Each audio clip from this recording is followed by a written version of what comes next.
अब भी सीएसके और आरसीबी दोनों प्लेऑफ में पहुंच सकती हैं। दोनों के प्लेऑफ में पहुंचने के नए समीकरण सामने आ गए। आरसीबी ने जैसे ही पिछले मैच में दिल्ली को हराया, लगातार 5 जीत से इस आईपीएल को हिलाया, पॉइंट्स टेबल में भी गजब तहलका मचाया और टॉप 4 की तरफ बहुत तेजी से कदम बढ़ाया। लेकिन सीएसके जो कि नंबर 3 पर है और उसका आखिरी मुकाबला खुद आरसीबी से है।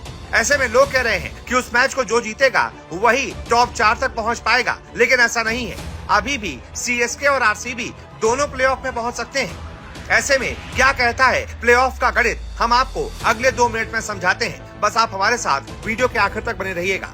जी, अभी तक आईपीएल 2024 के 62 मुकाबले खेले जा चुके हैं, मगर 4 में से एक ही टीम यानी कि केकेआर ही अभी तक प्लेऑफ में पहुंच पाई है।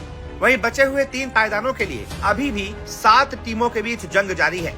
आरसीबी के इस धमाकेदार कमबैक के बाद फैंस ये जानने के लिए बहुत इच्छुक हैं कि सीएसके के खिलाफ उनके आखिरी मैच के प्लेऑफ पर क्या असर पड़ेंगे। फैंस के जहन में ये भी सवाल है कि क्या सीएसके और आरसीबी दोनों प्लेऑफ के लिए क्वालिफाई कर सकते हैं। तो चलिए हम आपको समीकरण समझाते हैं। सबसे पहले आरसीबी का प्लेऑफ सिनेरियो।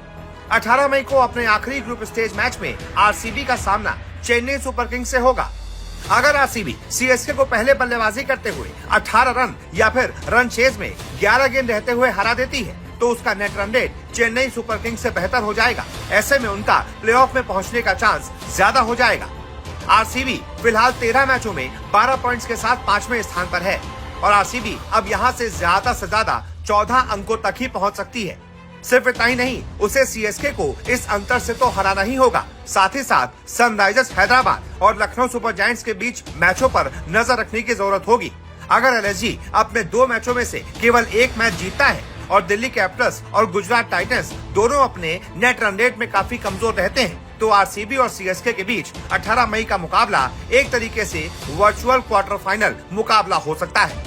वहीं अगर एसआरएच अपने अंतिम दोनों मैच हार जाता है और एलएसजी अपने 2 में से केवल 1 मैच पर जीत हासिल कर पाती है, तो केवल 1 जीत ही प्लेऑफ के लिए आरसीबी की योग्यता सुनिश्चित कर देगी, क्योंकि एसआरएच का अनिवार्य रूप से आरसीबी की तुलना में कमतर नेट रन रेट होगा।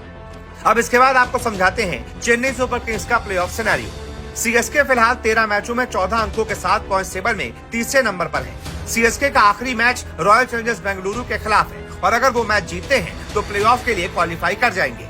अगर सीएसके आरसीबी से हार जाता है तो भी उसके पास प्लेऑफ में पहुंचने का मौका होगा। अगर वो आरसीबी से बेहतर नेट रन रेट बनाए रखता है तो सीएसके प्लेऑफ में पहुंच जाएगा। सीएसके के पास पॉइंट्स टेबल के टॉप 2 में भी अपनी जगह बनाने का मौका है, लेकिन उस स्थिति में उन्हें आरसीबी के खिलाफ जीतना होगा और उम्मीद करनी होगी कि राजस्थान रॉयल्स और सनराइजर्स हैदराबाद दोनों अपने अगले 2 मैच हार जाएं। अब सवाल ये भी उठता है कि क्या चेन्नई और बेंगलुरु दोनों एक साथ प्लेऑफ में पहुंच सकते हैं? तो इसका जवाब है हाँ। आरसीबी और सीएसके दोनों टीमें एक साथ भी प्लेऑफ के लिए क्वालिफाई कर सकती हैं।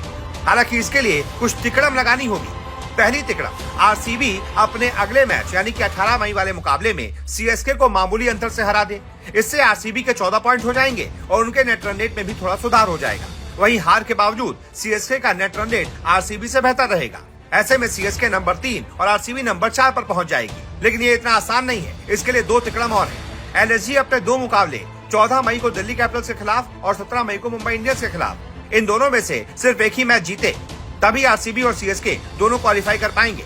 वहीं एसआरएच अपने अगले 2 मैच 16 मई को गुजरात टाइटंस से और 19 मई को पंजाब किंग्स से हार जाएगा तो वो 14 अंकों पर ही रुक जाएगा और उसका नेट रन रेट भी बहुत ज्यादा गिर जाएगा। ऐसे में सीएसके आरसीबी दोनों प्लेऑफ के लिए क्वालिफाई कर जाएंगे। ऐसे में आप बताइए, आपका अंकगणित क्या कहता है? कौन सी टीम प्लेऑफ में पहुंच सकती है? जो भी आपकी राय हो कमेंट करके जरूर बताएं और इस वीडियो को ज्यादा से ज्यादा शेयर करें।